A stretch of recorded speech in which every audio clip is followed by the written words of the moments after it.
한국인이라고 모두가 특수부대 출신은 아니지만 군복무를 마친 전역자들은 모두가 언제나 총을 제대로 쏠 줄 아는 사격 실력은 갖추고 있는 것은 사실입니다.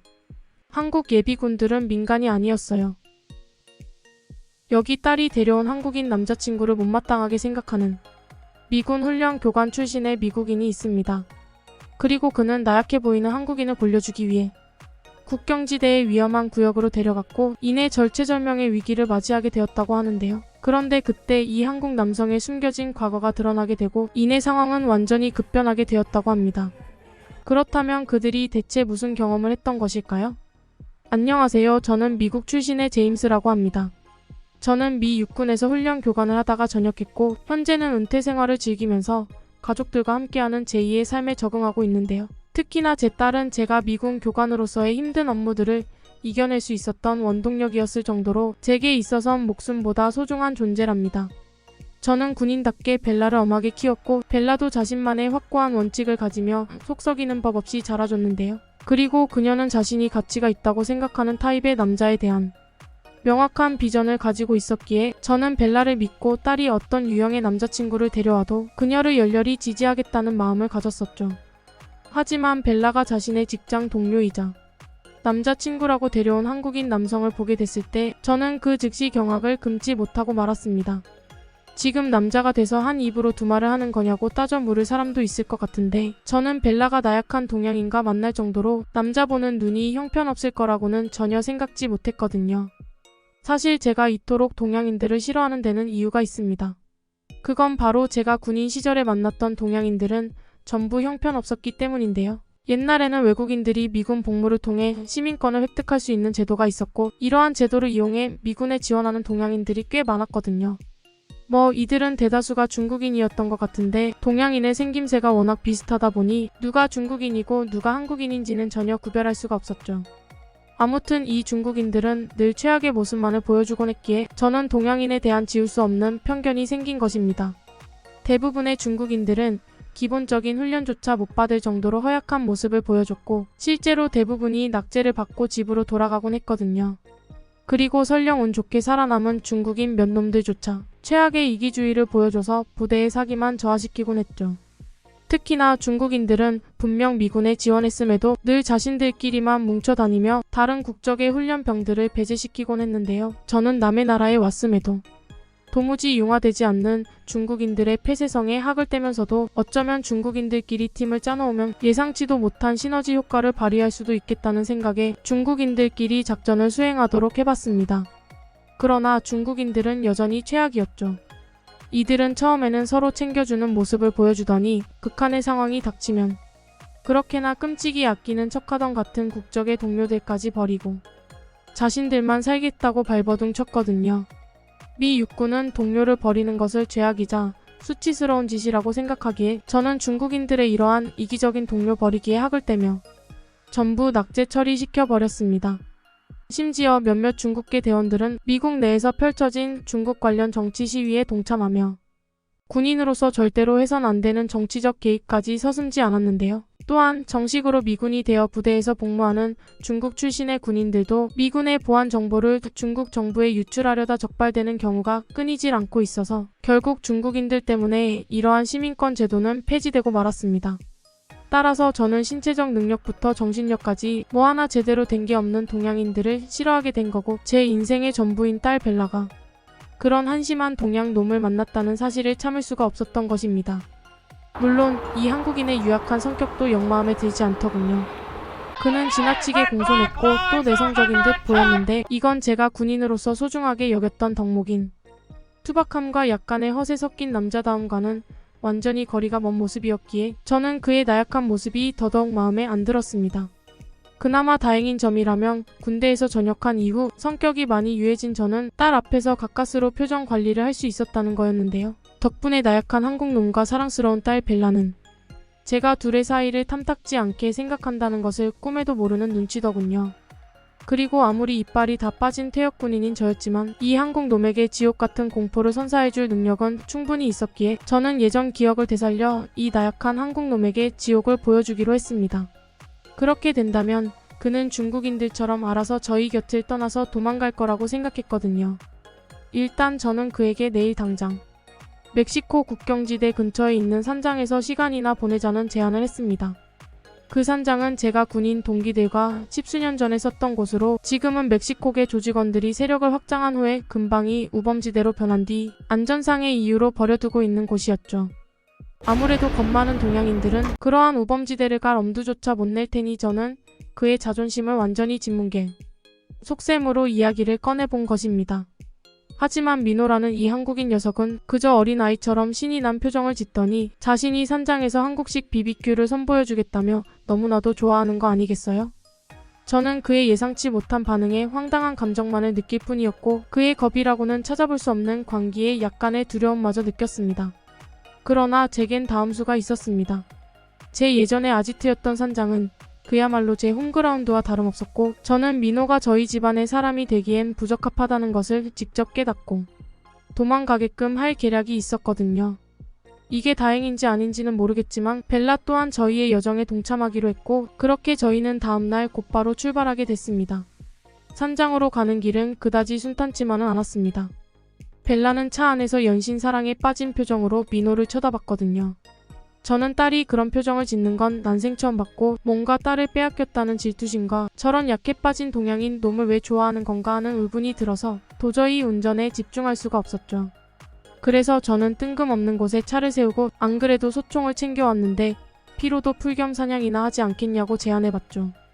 그러나 민호는 죄 없는 동물을 굳이 죽이고 싶지 않다는 이유로 거절했고 저는 그의 대답에 냉소적인 비웃음을 보일 뿐이었습니다. 총이라곤 쏴본 적도 없는 나약한 한국놈이 겁이 많은 것을 동물을 존중하는 척하며 빠져나가려고 하다니 이건 너무나도 비겁했거든요. 아무래도 벨라는 이런 동양인 놈들 특유의 위선에 완전히 속아 넘어간 것 같았습니다. 아무튼 그렇게 시간이 흘러 별장이 있는 산속에 도착했고 저희는 산 입구에 차를 대고 산장으로 향하기 시작했습니다. 역시나 한국인 민호는 중국인들처럼 행동부터가 무척이나 굼뜨더군요. 지금 여자인 벨라조차 힘내서 물건들을 옮기고 있는데 그는 대체 뭐 하는 건지 산 입구에서 쓸데없는 짓을 하고 있었거든요.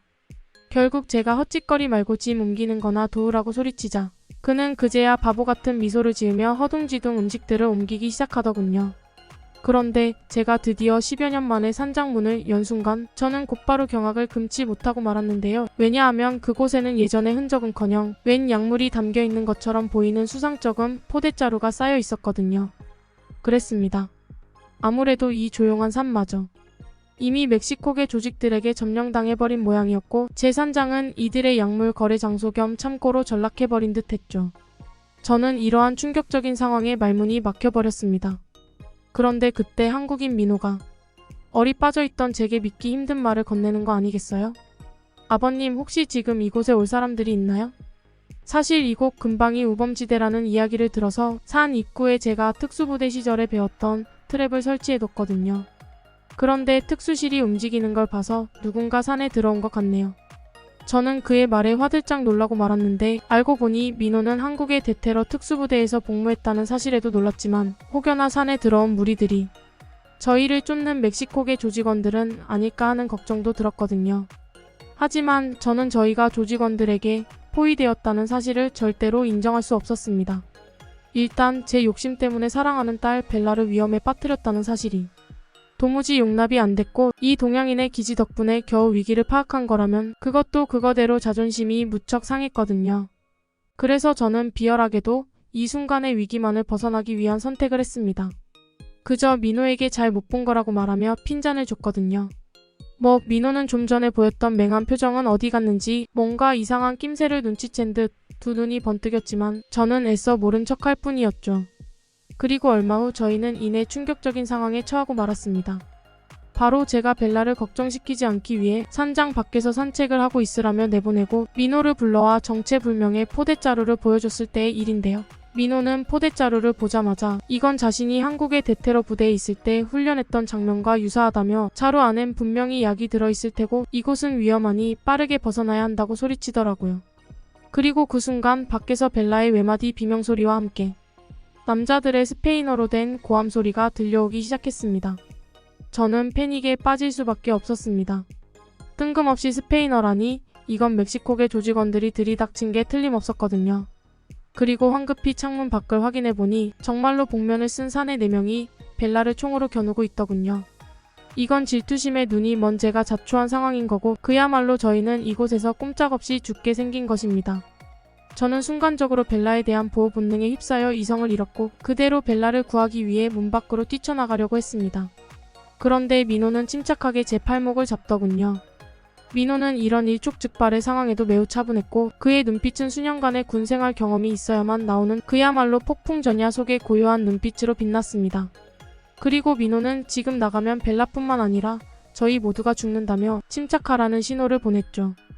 또한 그는 상황을 정확하고 냉철하게 평가하기 시작했는데요. 그리고 이내 조직원들의 정신은 오로지 벨라에게 몹쓸 짓을 하려는 데만 팔려있다는 말을 끝으로 그들이 총기를 내리고 주의가 산만해지는 틈을 타서 빠른 동작으로 적진 한가운데로 돌진했습니다. 민호는 신속한 동작으로 주머니 속에 후추 스프레이를 꺼냈고 이내 조직원들이 채 반응을 하기도 전에 선두에 있던 놈과 그 뒤의 놈들까지 눈을 멀게 했죠. 다행히도 조직원들은 그리 전문적인 군사 훈련을 받지는 않았는지 그중 몇 명은 자신의 총기까지 떨어뜨리며 안구의 고통을 호소했는데요. 그런 그들의 모습에 민호는 주저하지 않고 완벽한 기동을 통해 총을 손에 닿지 않는 곳으로 차 넣으며 앞으로 달려나가더군요. 민호는 놀랍도록 민첩한 모습을 보여주며 조직원들과 대결을 펼쳤고 저는 그의 압도적인 전투력에 경악을 할 수밖에 없었습니다. 민호는 순식간에 총을 놓친 채 허우적대는 2명의 조직원을 주먹으로 기절시켰고 이내 자신감 있는 움직임으로 나머지 조직원을 방패 삼아 총을 들었지만 시야를 잃고 허둥대는 조직원에게 접근했거든요. 역시나 민호는 끝까지 방심하지 않았고 이내 나머지 2놈마저 순식간에 제압해버렸죠. 군인 시절 때부터 전투 훈련에 매우 관심이 있던 저는 민호의 기계 같을 정도로 완벽한 대응을 보고 한국군의 훈련, 특히 근접전에서의 능력은 미군을 압도하는구나 싶어 얼이 빠질 수밖에 없었습니다. 제가 그렇게나 의심했던 민호는 수년간의 혹독한 훈련을 말해주는 듯한 우아함과 효율적인 동작들로 총기를 든 4명의 사내를 묵사발낸 뒤 이내 상처 하나 없이 저로 인해 목숨까지 위협받았던 벨라에게 달려갔거든요. 벨라는 그런 민호를 보고 안도감과 감탄이 뒤섞인 표정으로 민호를 감싸 안으며 눈물을 흘렸는데요. 저는 그런 민호를 깊은 존경의 눈빛으로 쳐다보며 도대체 어떤 말을 해야 할지 몰라서 우물쭈물댔습니다. 의심해서 미안하다고 말해야 할지 아니면 딸의 목숨을 살려줘서 고맙다고 말해야 할지 도저히 입이 떨어지지가 않았거든요. 그러나 민호는 그런 저를 보고 이해한다는 듯 눈을 깜빡였고 저는 순간 울컥하는 마음에 약간의 눈물까지 흘리며 큰 깨달음을 얻게 됩니다. 중국인들 때문에 동양인을 그토록 무시하게 됐던 저였지만 한국인은 중국인과는 수준 자체가 다른 민족이었고 심지어 어떠한 범주에서 벗어난 상상 이상으로 뛰어난 민족인 것처럼도 보였거든요.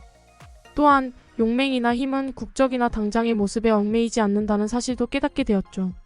하지만 민호의 이런 전략적인 움직임은 여기서 끝이 아니었습니다. 그는 벨라가 안정을 되찾은 것을 확인하자마자 이내 여기서 빨리 빠져나가야 한다고 전해왔거든요. 민호는 자신이 한국에서 받은 훈련에서는 이런 적진 한복판에 침투한 상황에서는 적의 지원 병력이 도착하기 전에 빠르게 빠져나가는 것이 중요하다며 벨라를 얻고 빠른 기동력으로 산 입구로 향했는데요. 그리고 저희가 타고 온 차에 탑승하는 것 대신에 조직원들의 허름한 차에 탑승해서 시동을 걸더라고요. 저는 매우 당황해서 지금 뭐 하는 거냐고 물어봤는데요. 그러자 민호는 침착한 목소리로 지금 적들의 지원 병력이 오고 있을 확률이 높으므로 최대한 눈에 띄지 않는 차로 이동하는 게 좋다는 전문적인 견해를 내놓았고 저는 그의 매우 전술적인 지시에 혀를 내두를 수밖에 없었습니다. 그리고 민호의 활약 덕분에 저희는 무사히 집에 도착할 수 있었죠. 심지어 저는 쓸데없는 자존심 때문에 딸 그리고 민호에게도 결코 용서받을 수 없는 멍청한 짓을 했음에도 민호는 끝까지 저희만의 비밀을 딸에게 말하지 않았는데요. 벨라가 제 옹졸한 행동을 알게 된다면 얼마나 실망을 할지 가늠조차 안 됐고 저는 딸 앞에서 아버지로서의 자존심을 지켜준 민호에게 엄청난 감사함이 들었습니다. 그러나 그는 누구나 실수할 때가 있는 법이라며 중요한 건 실수를 다시 반복하지 않는 것이라는 매우 노련하고도 어른스러운 조언을 건넬 뿐이었는데요. 또한 한국인들은 몹시 겸손한 성품을 지녔는지 민호는 자신의 활약을 전혀 떠벌리고 다니지도 않았으며 처음 봤을 때의 그 공손하고 예의 바른 모습으로 되돌아오더라고요. 한국인들은 나약한 게 아니라 그저 강력한 카리스마와 실력을 감추고 있을 뿐이었던 것이죠. 다른 미국인들이었다면 자신의 덩치와 힘만 믿고 거들먹거리다 총을 든 조직원을 만나면 여자친구는커녕 가족들까지 전부 버리고 주랭랑을 쳤겠지만 적어도 한국인만은 전혀 달랐던 것입니다. 저는 이날 이후 한국인의 우수한 모습에 완전히 빠져들어 버렸고 딸이 선택한 남자에게 존경심을 표하며 새로운 가족으로 받아들이게 됐습니다. 한국인은 제 딸을 손에 넣을 만한 자질이 분명히 있었고 민호 옆이라면 정말 언제 어디서나 가족을 믿고 맡겨도 될 것 같다는 느낌이 들었거든요. 그리고 요즘 미국에서 아시아인을 향한 증오 범죄가 잇따르고 있는데 저는 그러한 범죄를 목격할 때마다 피해자에게 한국어를 사용하며 한국인이세요? 라고 물어보고 다니는 중인데요. 그가 만약 한국인이 맞다면 최선을 다해 도와주곤 하죠. 이런 제 행동의 이유는 한국인에 대한 의리와 존경의 감정 때문이기도 하지만 순간의 감정으로 실수를 하는 멍청이들을 구원해 주기 위해서인 마음도 있습니다. 괜히 한국인이 약해 보인다고 시비를 걸다가 그가 힘을 숨긴 한국인들에게 어떻게 묵사발이 날지 모르니까요. 아마 한국인들이 겸손하지 않았다면 정말 미국 길거리의 양아치들은 씨가 마르지 않았을까 싶네요. 은혜와 원수는 확실히 갚습니다. 조그만 은혜도 잊지 않는 민족이죠.